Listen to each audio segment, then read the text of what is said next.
Hey everybody, nice to have you with us. It's time for the Bronx Buzz. We get together every week. We talk with Bronx journalists about what they've been writing about, what they know about, and you get a little insight as to exactly who they are.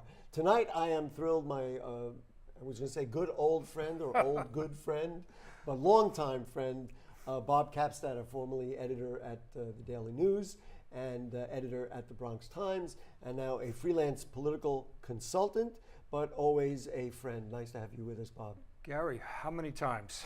Have we done this? I don't know. Neither of us are old enough to count. I can't move up to CNN panels. Well, I'm you here stay with here you all with me, the time. I guess. Me neither. Listen, we made a nice long list of topics to talk about, and just before we went on the air, we started talking about Freddie Ferrer, who we both know personally, and we both watched develop as borough president. Yes. And I just thought it would be interesting to have a conversation, just for fun, about his legacy here in the borough of the Bronx. Yes, indeed. I would say that Freddie's legacy is positive, and I'm willing to back that up, but I'm going to let you... I won't argue with you on okay, that one. What was it about Freddie Ferrer's legacy as borough president that was good? He stabilized. He helped stabilize the situation. I think that's his biggest contribution. He stabilized, and he slowly started getting it turning around and up again. Into a point where we are now, where there is it's booming. Enthusiasm about development. It's booming. It's we're not Manhattan, but we are a borough that has changed radically. I was covering this place in the early '70s. In the South Bronx, trying to get the heck out of there at midnight, dump my story. It got more dangerous. Find a working payphone at midnight in the South Bronx. And he inherited that, but had a vision that maybe we could all do better. I'm going to give you two things that I think that he did that were significant in the history and development of the Bronx. Number one, he empowered people and organizations in the Bronx to do for themselves. Nos Quedamos was maybe one of the most significant that I remember, and of course Charlotte Street, and we know how that all developed. But he told people of the Bronx, you know what?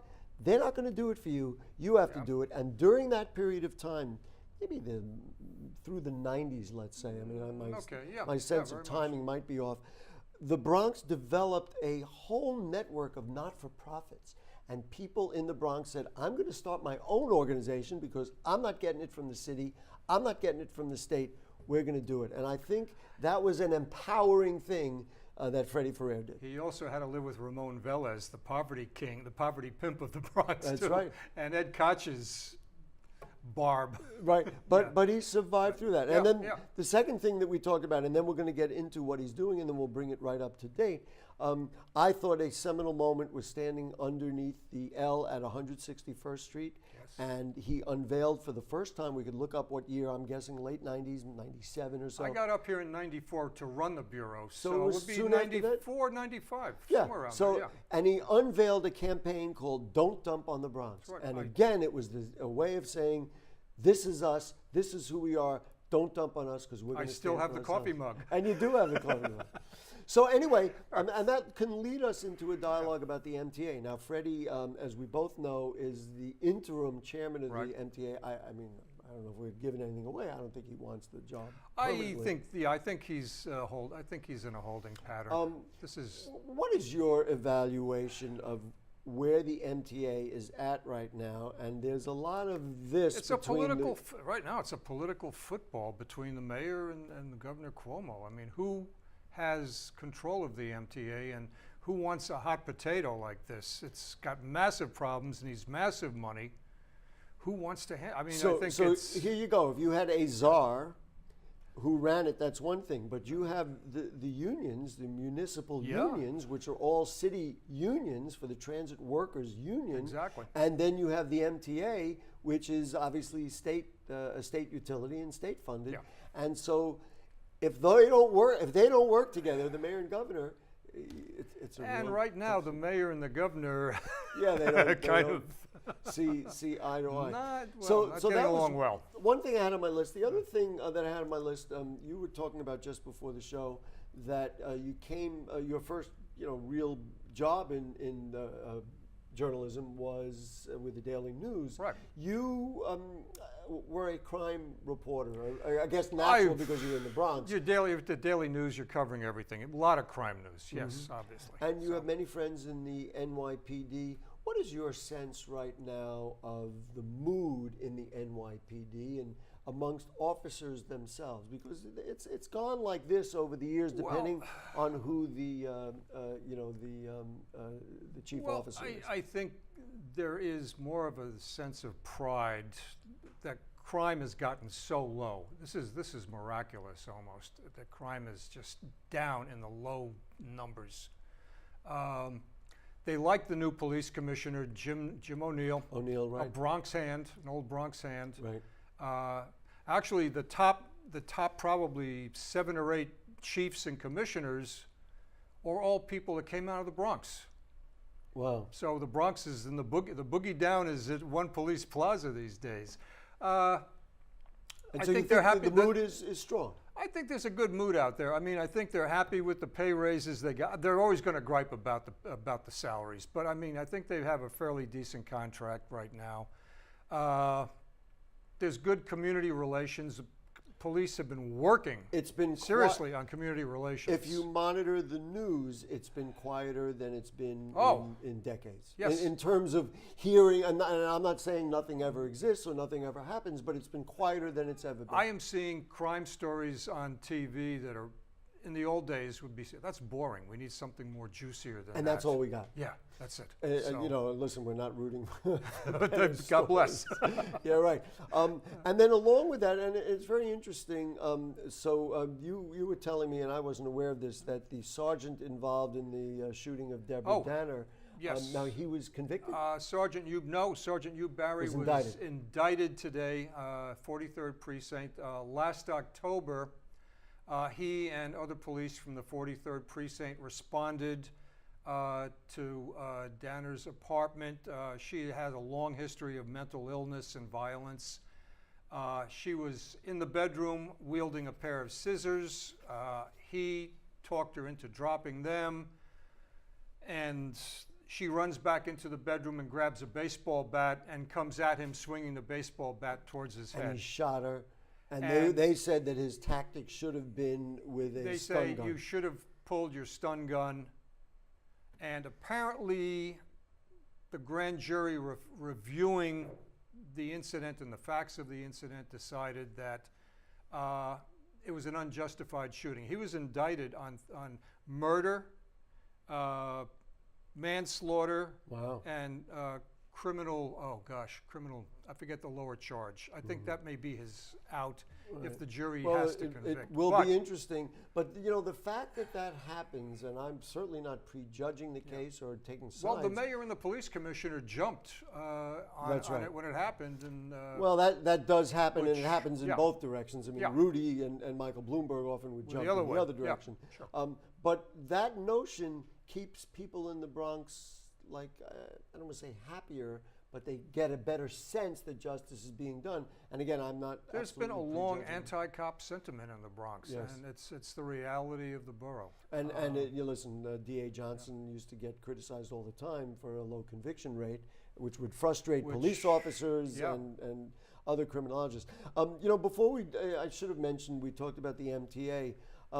We're getting ferries and we're getting Metro North. Yeah. You know, this kind of isolationism that we've had is ending to some degree. Yeah, and I think you're going to see some real estate prices really jump along that ferry route and that Metro North line with those new stations. Now, the ferry from Soundview? It's going to be in Soundview, and there is some grumbling up in Throg's Neck over not getting a stop. Maybe that'll come, who knows? But Soundview, and then I think Hunts Point. And what about I think there is an existing one that goes to Yankee Stadium before games. There's one that comes up. Comes up, but we don't have one. Oh, no, there may be one that comes down on the west side. Right. But, and then Riverdale is not getting a ferry. And then we're getting Metro North. Four new Metro North stations on the east side of the borough. Which people at Co-op City will, I mean, how many years has it been? 40, 50 years Long that they're time. waiting Long time coming. to not be as isolated. So, One other item before we let you go, I want to just talk about the Puerto Rican Day Parade. Oh. That was fascinating, fascinating. Obviously, Melissa Mark Viverito is marching and has been kind of maybe the most visible leader in support of the presence of Oscar Lopez Rivera. Yeah. But Borough President Diaz also came out and said that he was going to march as one of the Puerto Rican leaders in the city. I thought that was interesting. I think there's a little bit of tap dancing on that one. I mean, here's Ruben is eyeing the mayoral race 4 years from now. Needs to solidify a lot of the Puerto Rican population across the city. Right. I think he's doing a little bit of a balancing act, saying this is more for the parade than for the person who's being honored. I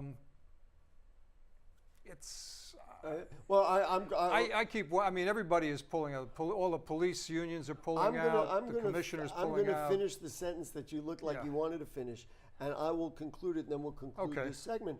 I will conclude it with the notion, which is fascinating, because he's always been I don't want to say clubhouse politician, but he's been part of the party. He's been with the organization. Been independent, surprisingly independent on like this issue and other issues, positively or negatively. Charter schools. This is not a popular issue with, let's say, Carl Hastie in the New York State Assembly, but Ruben Diaz has been. He's been on Bronx Talk championing. There is a strong argument for charter schools. Their scores are very, very good. The other side of the argument. Not everybody agrees with that, but and the other side of the argument is, why can't you learn from what charter schools are doing and put that money into public schools? Right. You have a very powerful United Federation of Teachers, which has a big say in this with politicians. Right. They contribute to campaigns. They put out bodies for phone banks. So there's a little bit of political. Listen, Bob Capsatter, it is always a pleasure to be with you. Mostly because I don't always get to talk with a lot of young reporters. I don't get to talk with us. We don't old remember guys. that stuff. We remember it. We were there. Always a pleasure. Typewriters. You remember typewriters? Yes, right. Although I used to use cassette players. Well, okay, all right, yeah. Anyway, we're taking a break, and we'll be back. More Bronx Buzz right after this. So there you are, shuffling through a stack of resumes, and you come to mine. This is it. First impression. My way in. But can my resume show you how I truly stand out? Like that I was studying, going to night school while working 2 jobs just to help my parents pay for groceries. Or being the first one to always step up. No, that's something you just can't put on paper. Look beyond the resume and discover new ways to develop great talent that is dedicated, hardworking, and determined like me. Fancy pants peanut butter? A big screen television. You haven't even bought a sofa yet. A motorcycle? When your father finds out, he's gonna flip his shoes with 2 buckles? What do you even need 2 buckles for? Mr. Big Shot, buying whiskey shots for everybody in the bar. From the looks of it, I'd say nobody even remembers. Feed the pig. I'm a retired school psychologist, and helping people was my thing. I was very independent and thought I could take care of myself. I fell, and I had to have Meals on Wheels. After my stroke, when Meals on Wheels started, I was on the other end of the stick, so to speak. Meals on Wheels, coming to my door as someone who's housebound, having someone check on me, assures me that I'm not forgotten. Meals on Wheels has given me a mode of freedom that I wouldn't have otherwise. We're the clients. We are the clients. We are the clients of Meals on Wheels. America, let's do lunch. 1 in 6 seniors faces the threat of hunger, and millions more live in isolation. Drop off a hot meal and say a quick hello. Volunteer by donating your lunch break at americaletsdolunch.org. All right, back with you on the Bronx Buzz. So here's what happened. I said goodbye to Cappy, but we realized we have so many interesting things to talk about. And he really was filling me in on stuff that I was not aware of about media. We are always concerned as you would be about any of your colleagues about media professionals losing their jobs, you are aware of another round of cuts at major newspapers? Yeah. What do we know? It's getting grim. New York Observer laying off 4 reporters. Wow. And well, the top editor just left, so that was part of it. But the New York Times, yes, the paper of record, the paper of record. Yeah. not only did they lay off or end their public editor column, which was the column that spoke about Really? problems in the Times. They end that, did that already end, or are they about to end it? It's well, I don't know if it happened right now or it's ending or something, but it is out. It's going to be gone. Wow. Now, also they and let's just say for people who don't know what that is, if it was almost like an objective read of the Times, right? So that they could have you could in-house evaluate how they covered the stuff. in-house critic of the Times. That's right. The Very in-house good. critic of the Thank Times. You. Thank you. And now also the Times said is going to have another round of buyouts, and instead of having copy editors who used to be the final editors on To stories check the before they went downstairs to composing or on the web, they're going to have editors dealing with each story completely, and then they will have one final editor looking over the story. So, in other words, a regular editor, like I used to be I was one of 3 assistant city editors. We'd get the copy, I'd look at it, I'd do a rough edit, I'd pass it over to the copy desk, and then the copy desk would do the final check for spelling, facts, whatever, come up with questions. Is there any chance of a pushback from editors saying this is too much, or they're just going to have to swallow it if you keep Never. the When job? people are getting laid off and bought out, I'm not going to complain if I'm an editor at the Times. Wow. You know, it's interesting because the various the financial reports are that media that the president has criticized, the Times would have to be up front, and that would include the Washington Post, the LA Times, MSNBC, CNN, all those that are frankly on the president's bad list. I finally went from being cheap and reading the headlines. I got my subscriptions to the WAPO and the Times. But those are all doing well. So my impression was that the Times was doing well. Well, I mean, they may be doing well on readership. They may not be doing so well on advertising. Right. Who knows? And do you read the ads when you're going online, skimming through all the news stories? You click of course right not. out of them. So, unless they jump out at you. So. Wow. That is fascinating. And you were lamenting. But I have to say, glory days for the good newspapers who are digging all these good stories up. They're working hard, and they're working objectively to come up with good, solid news reporting these days. So God bless. And those of us who are new to the media mogul business, like yours truly, and I'll tell you this, your new this enterprise. Really fits. My new enterprise is thisisthebronx.info. Right. It is a everything Bronx website.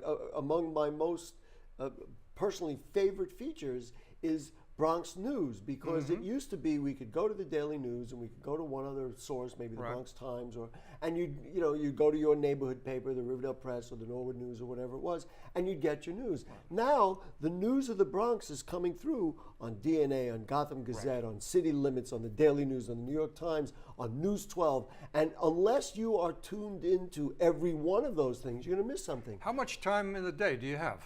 That's Boom, the point. There you go. So Gary Axelbank, has put together thisisthebronx.info, and right now, if you go to thisisthebronx.info, every single day you will get all the Bronx news in one place. You're the Huff Post of the Bronx. That's exactly the Axel Post of the Bronx. The Yahoo of the Bronx. Yeah, listen, before we throw you the heck out of here, and we're going to do Yeah. that, I can guarantee you. I do want to Has the talk sun gone about down yet? It's time for a news drink. that came out that the President of the United States pulled the U.S. out of the Paris Climate Accords. What is going on? I'm going to just tell you, I couldn't imagine anything more wrong. And aside from what this means for the future of our planet, it's a thumb in the eye of our friends, our European friends who he has insulted. Do we have any friends left? I mean, Saudi Germany, Arabia, maybe. I don't know. Well, he's insulted Germany. He's insulted France. He's not made friends with the British. You could go on and on. And let me just add, who are the other countries that are... Mexico. No, Canada? well, What- Mexico and Canada we've had, but who are the other countries that pulled out of I hear Canada the wants to accord? build a wall to keep us out. Syria was one of the other countries that, and Nicaragua Yeah. were the other two countries who pulled out of the Paris Accords. So that puts the United States in line with being a rogue country. We're with Syria. And what's interesting about Nicaragua, they pulled out because they thought the language wasn't strong enough. So they didn't pull out because they didn't Well, like there you it. go. That's me and my soapbox. You know what? What do you make? I don't know what to make of it, but you know, when people talk about who doubt climate change, I say, well, all right, you can doubt climate change, so maybe we should try to stop sending noxious fumes into the air anyway. Maybe It's like not, you hey, can't convince me come on. that's okay. I'll give you two things on that. Why don't you put your mouth over a smokestack, okay, and just inhale deeply. Yeah, right.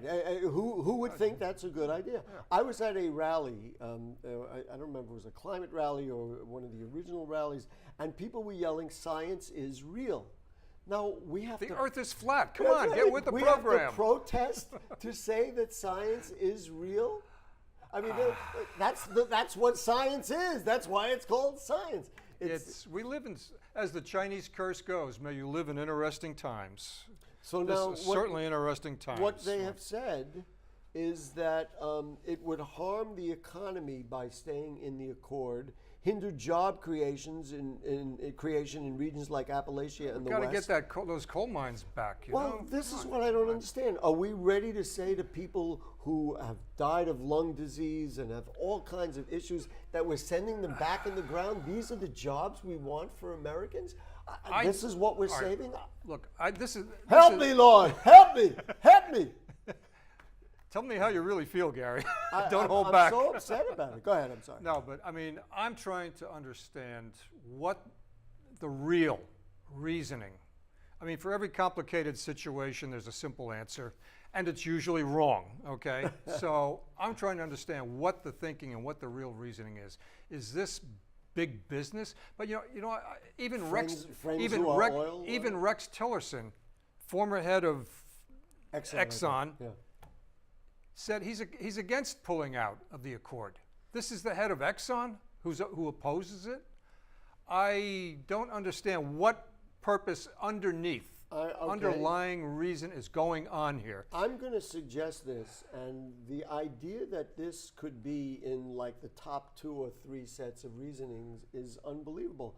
I think that because our current president competes so hard with the Obama legacy that if he can do something, no matter how bad it might be for the country, to wipe the legacy off, then he's going to do it. And I think that's in Doesn't he understand the lashback? From everyone.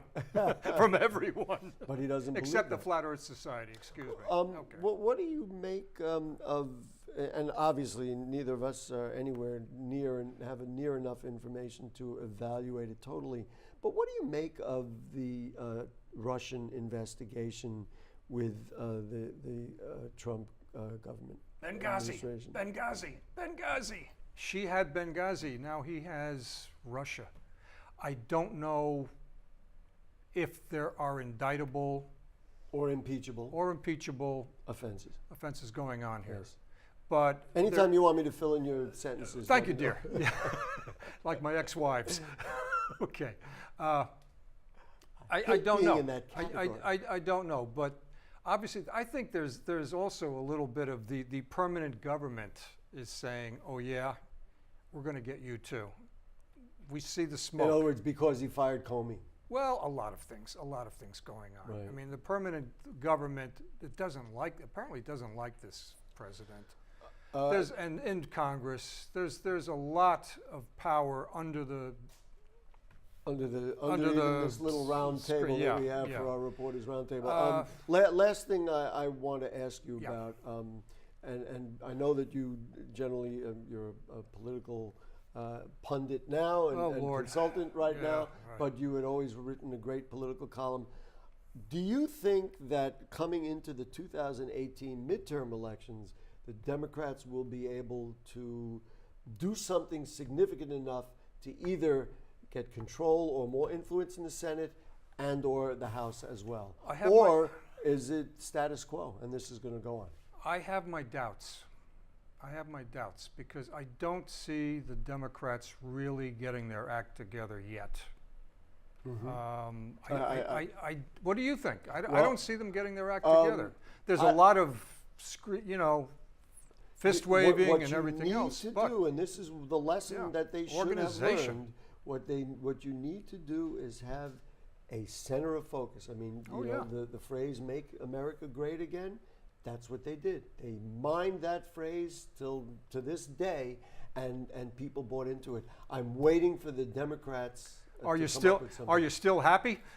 We'll or find something out. like that. And it's interesting, of course, because who from the Bronx will have as much influence over that as anybody, and that will be Assemblyman Michael Blake, who is the vice chair of the DNC. Yes, one of the people with influence. Bob Capstetter, once again, it's always a pleasure to have you. You are a true champion and colleague and friend and friend of the Bronx. The check is in the mail. Thank you. I wish it were.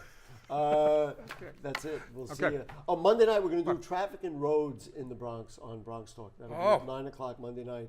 So while you're stuck in traffic, try getting across any of those bridges. That's what we're talking about. You know what's going on, but we'll see. You'll find. You'll talk about it Monday. Yes. We will. All right.